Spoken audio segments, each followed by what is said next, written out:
Okay, let's jump right in. We're doing a deep dive today, focusing just on one chapter, the third chapter of First John.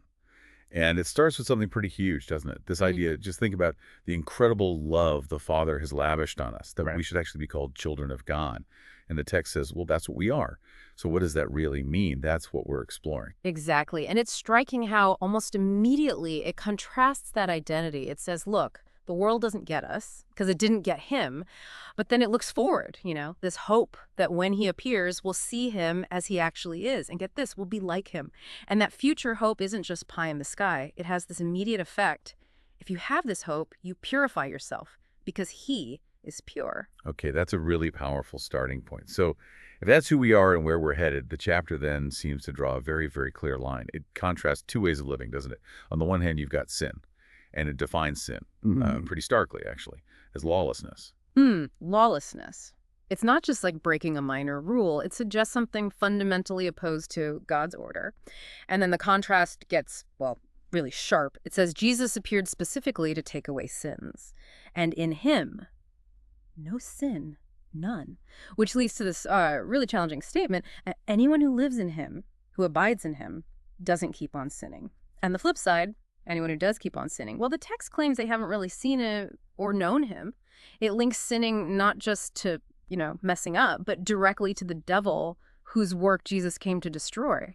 And doing right, that's being righteous, reflecting God. Wow. Okay, so that's a pretty stark distinction between, well, between being children of God and children of the devil, as the text puts it. So the big question then is, how do we tell the difference? How do we know? And the text gives a direct answer. It's shown by what you do, specifically doing what is right and loving your brother. That second one seems crucial. Loving your brother. Yeah. It really hammers this home. It reminds the readers, hey, remember the message you heard right from the start?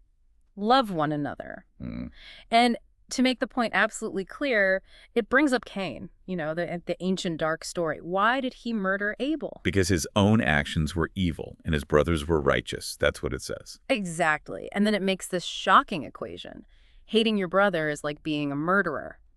It says someone like that doesn't have eternal life in them. Hate is positioned as the complete opposite of the love that should mark God's children. Hmm. And it doesn't just leave love hanging there as some abstract idea. It gives it teeth. It defines it by what Christ did. He laid down his life for us, and then it turns it right back on us. Yeah.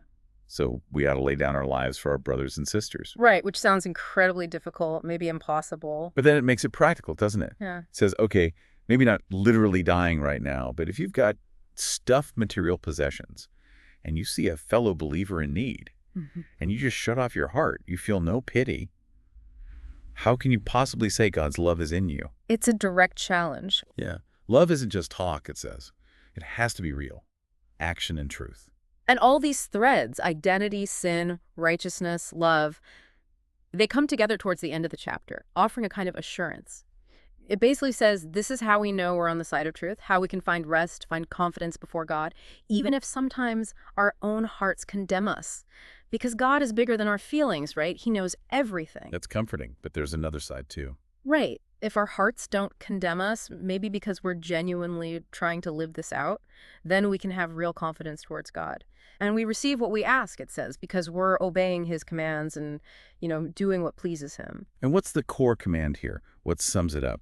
Believe. Believe in Jesus Christ's name and love one another, just as he commanded. It connects belief and love inextricably. Yeah, obedience to that command is how we live in him and he lives in us. And the proof. How do we know it's real? The chapter lands on this. We know it by the Spirit he gave us. So, wow, this dive into 1 John 3, it really gives you a lot to process. This incredible identity as God's children. This sharp, almost uncomfortable contrast between sin and righteousness, and this absolute insistence on love, not just words, but real, costly action. It really presents our actions, doesn't it? Especially how we deal with sin and how we love others. It presents them as more than just behavior. They're indicators. They show whose family we belong to, fundamentally. Which kind of leaves us hanging with a pretty powerful thought from the text itself to maybe mull over. If it says that God's seed remains in those born of him, so that they cannot go on sinning, what does that actually look like? Not in theory, but in the messy, everyday reality of your life. What does that resistance to ongoing sin look like for you?